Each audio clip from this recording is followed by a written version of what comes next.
नमस्कार। कायरोप्रैक्टिक की online theoretical class में आपका स्वागत है। ये वाले पार्ट में हम लोग एक इंट्रोडक्शन पार्ट है ये आपका। इस पार्ट के अंदर मैं आपको कंप्लीट बताऊंगा कि हमारा कोर्स किस तरीके से रहेगा, क्या क्या चीज़ें आप लोग इसके अंदर सीखेंगे।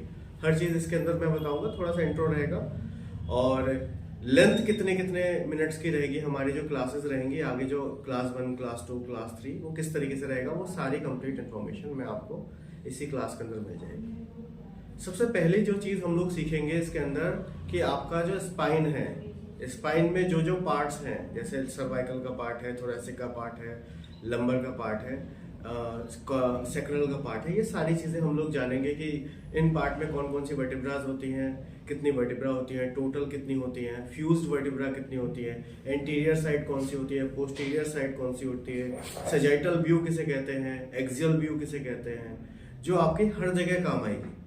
उसके बाद हम लोग समझेंगे कि नर्व और ब्लड वेसल्स में डिफरेंस क्या होता है, उसके बारे में भी कंप्लीट समझेंगे कि व्हाट इज द डिफरेंस।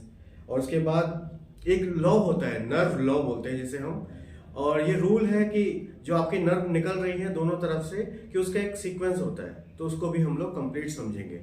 उसके बाद क्या है कि स्पाइन के अंदर जो इंटरनल पार्ट्स हैं, जैसे लिगामेंटम फ्लेवम है, थिकल सैक है, क्या होता है ये, किस तरीके से काम करता है, क्यों इसमें प्रॉब्लम आ जाती है, फिर ये सारी चीज़ें कंप्लीट, जैसे ये मैंने एग्जांपल दिए। इसके बाद और भी बहुत सारे पार्ट्स हैं, न्यूरल फोरामिना है या फोरामिनल कैनाल है, स्पाइनल कैनाल है, क्या होती है, किस तरीके से, ये बहुत ज़्यादा इंपॉर्टेंट है ना। सेरेब्रल स्पाइनल फ्लूइड जो होता है वो कहाँ पे पाया जाता है, या आपकी स्पाइनल जो कॉर्ड होती है वो कहाँ तक आती है, ये भी शायद आपको कंफ्यूजन होगा। ये सारी चीज़ें आपकी क्लियर होंगी। उसके बाद आता है हमारा टाइप्स ऑफ डिस्क, कितने तरीके की डिस्क होती हैं। तो डिस्क में जैसे प्रोट्रूजन हो गया, एक्सट्रूजन हो गया, या सिक्वेस्टेशन हो गया, या एनुलर टियर हो गया, तो क्या होती है, कैसे करके ये दूसरे से अलग है, कौन सा केस को आपको लेना है, कौन सा केस को नहीं लेना है, ये भी बड़ा इंपॉर्टेंट है।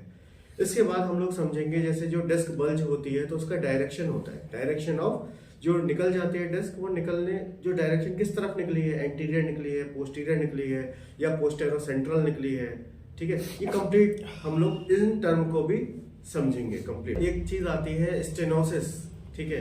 कुछ लोगों के लिए ये सुना हुआ होगा, कुछ लोगों के लिए नहीं सुना हुआ होगा कि स्टेनोसिस किसे कहते हैं, फोरामिनल कैनाल स्टेनोसिस किसे कहते हैं, टाइप्स ऑफ स्टेनोसिस होती है, वो कितने तरीके की स्टेनोसिस है, स्टेनोसिस कैसे अलग है, डिस्क बल्ज जो होता है वो अलग केस है, स्टेनोसिस होता है वो अलग केस है। तो इसके बीच में जो डिफरेंस है उसको भी हम समझेंगे, और कैसे करके आप पहचान सकते हो कि डिस्क अगर हुई है किसी को तो उसकी एक पोजीशन है, सर्टेन पोजीशन में हम लोग चेक करते हैं, वो चीज़ भी आपको बताई जाएगी।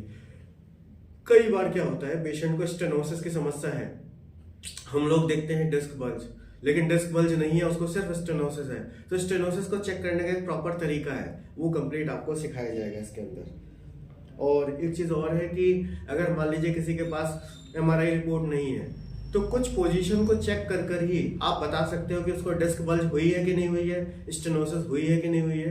तो without the MRI report you can check the patient. ये हो गया आपका। उसके बाद क्या है कि एक्यूट कंडीशन अगर किसी की है, जैसे होता है ना कि अभी अभी किसी को डिस्क बल्ज हुआ है, बोले कि सर अभी हमने वजन उठा लिया था और कमर में बहुत दर्द हो रहा है, तो एक्यूट कंडीशन में आप तुरंत कैसे उसको 2 से 3 दिन के अंदर उस डिस्क को जो बाहर आ गई है उसको अंदर कर सकते हो, देयर इज अ टेक्निक, उसको हम लोग कंप्लीट समझेंगे कि इस कोर्स के अंदर ही, ठीक है। उसके बाद हम लोग समझेंगे कि अलग अलग तरीके की जो एक्सरसाइजेज हैं, कि अगर डिस्क बल्ज हुआ है तो हमें क्या करना चाहिए, अगर स्टेनोसिस हुआ है तो हमें क्या करना चाहिए, अगर दोनों हो गया है तो पहले हम किसे ठीक करेंगे या किसे ठीक नहीं करेंगे, इन सारी बातों को भी हम लोग समझेंगे।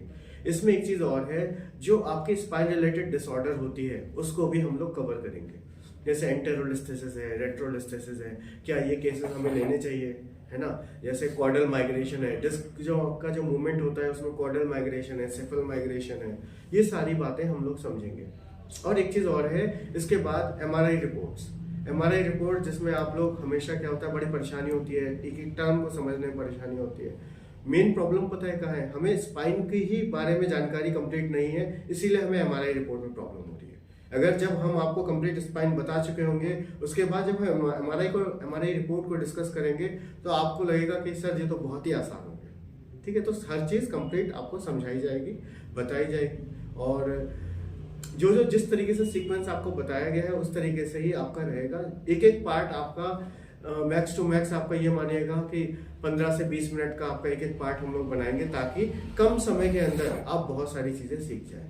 और इसमें आपका ये मानिएगा कि नंबर ऑफ जो पार्ट्स बनेंगे तो मैक्स टू मैक्स 10 से 15 पार्ट के अंदर हम लोग कोशिश करेंगे कंप्लीट करने की। अगर थोड़ा ज़्यादा भी हो जाए तब भी आप देख पाएंगे। इन पार्ट्स को देखने के बाद अब काम शुरू होता है क्या, कायरोप्रैक्टिक। अब जैसे क्या होता है कि बेसिक हमारा जानकारी हो गई, थ्योरेटिकल पार्ट हम जान गए। अब उसके बाद क्या है, आप जब 3 दिन के लिए आएंगे तो कंप्लीट आपके जो हमारे पॉइंट्स नेसेसरी हैं, जैसे सर्वाइकल के एडजस्टमेंट कैसे करके करते हैं, थोरेसिक का एडजस्टमेंट कैसे करते हैं, शोल्डर का एडजस्टमेंट कैसे करते हैं, लंबर का एडजस्टमेंट कैसे करते हैं, ये सारी चीज़ें आपको क्या करेंगे, हम लोग सिखाएंगे। नी का एडजस्टमेंट कैसे करते हैं, पेल्विक बोन का एडजस्टमेंट कैसे करते हैं। और इसमें एक चीज़ और है, कायरोप्रैक्टिक सीखने से पहले हम लोग एक चीज़ और बताएंगे कि कहाँ कायरोप्रैक्टिक नहीं करना है। मैं कोशिश ये करूंगा कि ये वाला थ्योरेटिकल पार्ट भी इसी में इंक्लूड कर दूं कि कायरोप्रैक्टिक अगर आपको पॉइंट दे रहे हो किसी के ऊपर कर रहे हो तो कहाँ पे आपको नहीं करना है। करना तो सबको आता है, कहाँ पे नहीं करना, it is the most important. तो इसी तरीके से हमारा कोर्स रहेगा। थ्योरेटिकल पार्ट को कंप्लीट करिए, उसके बाद आप आइए, आपको बहुत आसान लगेगा। फिर इससे क्या होगा, एक बेस तैयार होगा।